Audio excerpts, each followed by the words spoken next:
firm in the net with this dunk in the pregame warm-ups. Matt, based off the dunk contest last weekend, you think D-Wade would have scored that one a 9? D-Wade has some home cooking for his former team. Yeah, it depends on who else is in the contest, George. You know what I mean? So he's not going to be able to live that down for a little while. D-Wade, I would just say you are a fine American. You did what any fine American would have done in that situation last week. He knew what he was doing, and he's got to take the blowback, and this is it. That's it. I see nothing wrong. I don't see any lies D-Wade told. Welcome into the Jump. I'm George Sedano, in for our fearless leader, Rachel Nichols. Today I'm joined by New York Times bestseller and host of the Hoop Collective podcast, Brian Windhorst, and also NBA champion and host of the All the Smoke podcast on Showtime, Matt Barnes. All right, there it is, all the smoke. There we go. Coming up, Trae Young gave the Heat 50 and decided to let Jimmy Butler know about it on Twitter afterwards. Will he regret his decision, though? We'll discuss. But first, let's talk about Joel Embiid. He's one of the league's most colorful characters, both on and off the court. After vowing to stop trash talking before the season, Embiid is reconsidering that. He sat down with our own Rachel Nichols to discuss his trash talk, his relationship with Ben Simmons, and much more. Let's take a listen.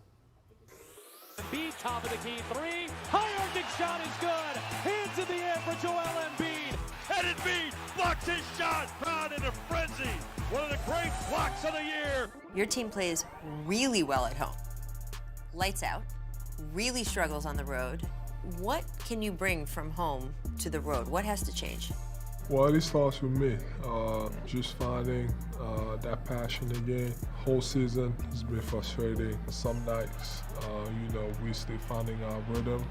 You don't know what you're getting. Just because you guys have played well at home doesn't mean you haven't heard it sometimes from the hometown fans. You had a couple games where fans were booing you.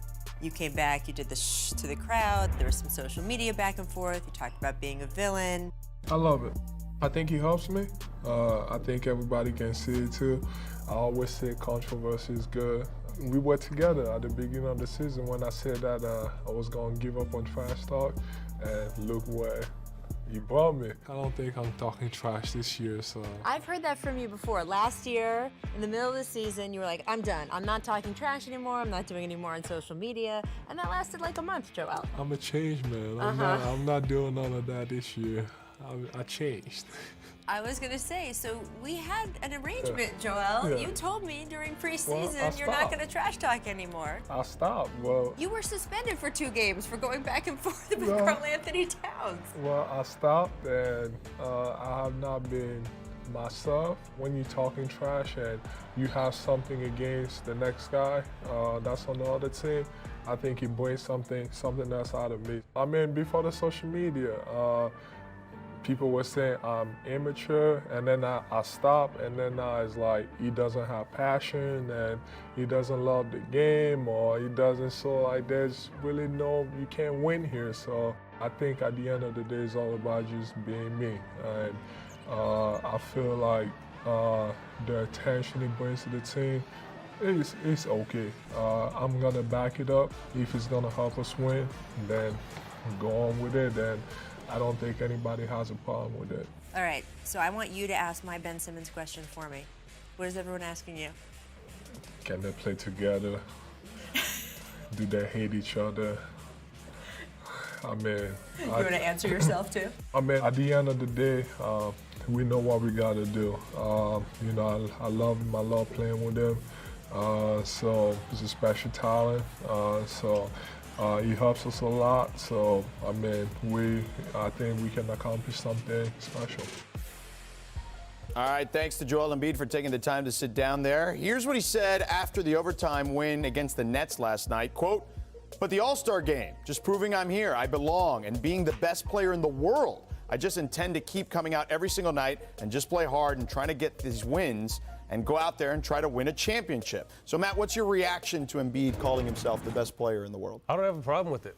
I think for me, with Embiid, it's always been between the ears. When he decides to come out and be the dominant force, he's a nightmare.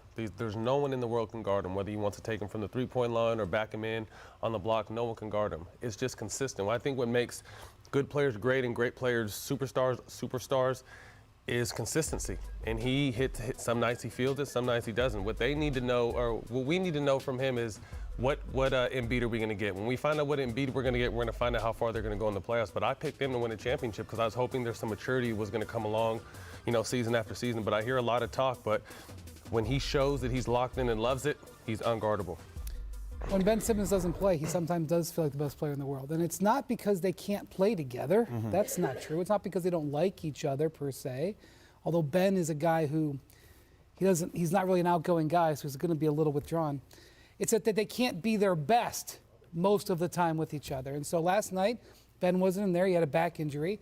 Joel's coming off this terrific performance in the All-Star game. I thought, we talked about this yesterday, his fourth quarter was amazing.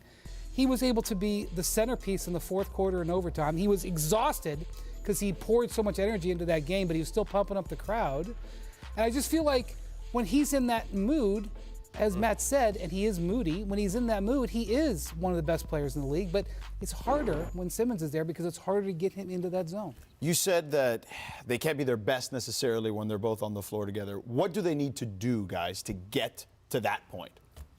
And this is a very simple question with a very simple answer that can't be executed. Ben Simmons needs to be able to pull the guys away. But Ben Simmons doesn't want to do that. I mean, this is a circular conversation. Unless they come up with a style of offense that we haven't seen yet, or Ben Simmons steps out there and creates the space for Joel Embiid, they're going to keep running into each other. Maybe not every night. Right. Maybe not in every quarter, but over the course of when it matters. Do you think that the roster construction, though, is a big problem there, Matt? Because they didn't have a lot of shooting. They've added some guys, Glenn Robinson III and Alec Burke, but initially they didn't have much of it. And I think that's what they need more than anything because of the way Ben Simmons plays is space. They had Ilyasova, they had J.J. Redick, they had Bellinelli for a while. They had a bunch of guys that you had to honor. With all due respect to Burke and Glenn Rice, you don't necessarily have to give the same type of respect from Glenn Robinson, the same type of respect you had to give those prior guys. So it is what it is at this point. This is their roster. I think that Horford probably needs to come off the bench to create more space. Although he's a stretch, he's just another big guy and a big body, and I don't really feel like that combination is working.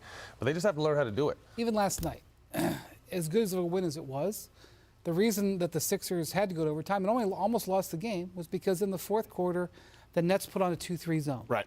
And they couldn't score against it. They went possession after possession after possession. They couldn't score. Alec Burks had his best game as a Sixer last night at 19 points.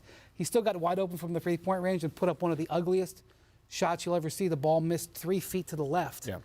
That's what's going to happen in the playoffs. They're going to go to zone, and they're going to force them into that situation. We've seen Miami do that successfully against them 3 times, and 1 time on ESPN. Like that is something that you can do to them. But speaking of Miami, Jimmy Butler has said that Joel Embiid, he said this early in the season, can be the best player in the world. Do you believe, though, a big can be the best player in the world? I wouldn't say overall best player, but he's hands down one of the most talented players in the world. Why do you suppose Jimmy is saying that?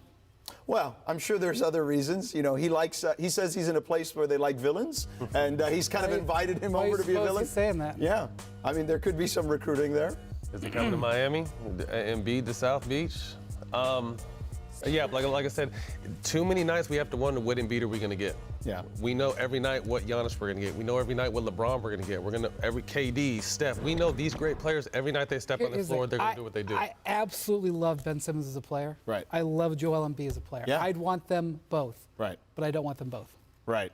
Okay. Yeah, it's a tough spot, certainly. The Bucks, by the way, are at the top of the East right now. They picked up an easy 20-point win over the Pistons last night. So, Brian, let's ask this. Are the Sixers capable of challenging the Bucks in the Eastern if Conference? you are 26-2 at home, you can challenge to win the title. Right. You've got it within you to win the title. But it's the same situation. I think both teams sort of have the same Achilles heel for different reasons. Both teams are going to be very strong on the interior when they want to be. Both teams rely on interior scoring so that the antidote is strong interior defense, which they both can do very well. The Bucks are one of the greatest interior defensive teams in the history of the game. I'm not even exaggerating there. The numbers show that. But at the end of the game, when it really matters, they're going to pack it in and make you shoot. Right. And make you create from the outside. On Sunday, we saw, and I keep coming back to this because I really do think it's relevant. We saw at the end of that game, Giannis wasn't doing anything offensively. He was awesome on defense. He's blocking shots. He's great. Offensively, when the chips were down with all those All-Stars, he had trouble doing anything. What happened with Embiid? Right. They went into him, but they were able to go into him because the floor was spread with the other players. They had other players spread. So it is the ability for the Sixers to beat the Bucks is there. but they're going to have to check so many boxes and go around so many corners, and they're going to have to do it without home court advantage if they match up, that it is going to be hard, but it could happen. I'm with Zach Lowe on this, where he says they've basically been constructed, the Sixers, to try to beat the Bucks. The problem is, can the Sixers get to the Bucks, Matt? Yeah, no, I definitely think they have a chance if they get there. A lot's going to ride on Embiid and what guy shows up. Like I said, Ben Simmons is going to have to impose as well. I think last year in the playoffs, a few games versus the Nets, he just imposes. He's bigger and stronger than any person out there. So whether it's going by him, backing him down, staying on the offensive glass, creating plays for other players, he has to be dominant every single night. And then Embiid has to be the best Embiid he can be. And then, you know, the supporting cast has to do. Somebody's got to hit some shots. I mean, if in a series, if you get Alec Burks hitting shots at the right moment, yeah. In the one road game you got to win, he hits 2 threes, or in the moment, you can do it. I think the Sixers are capable of being the best defensive team in the league. Like, they have that kind of personnel. And if they can figure that part out, maybe they don't need the shots as much, because defense generally tends to travel in those situations. Absolutely. Could be ugly, but yeah, we'll see. Yeah, you may have to go 90s basketball if you're them. Ugly. All right, our NBA Saturday primetime game features Giannis and the Bucks taking on Joel Embiid and the Sixers. And Hall of Famer and Bucks legend Oscar Robertson will join the set. Coverage tips with The Jump at 8 Eastern on ABC. You can always watch both on TV and on the ESPN app. Coming up, with Kyrie Irving officially out for the rest of the season, what's next for the Brooklyn Nets? We'll break that down in just a second. But first, it's time for our first distant replay from this date in 2001, featuring Stephon Marbury. Check it out. Is he a son at this point? No, he's net. a net. Marbury. Is this Calipari still? What about he had the lob this game, right? Didn't he have that lob? Oh, There you go. Steal by Marbury. And a Oh. three-pointer. That's why they build statues of you in China, man. Wow. There you go. That's an all-star, folks. oh, see, he was sort of like playing possum there, Yeah, so yeah. showing him up. Alvin Williams, John. Lenny Wilkins knows a great point guard when he sees one.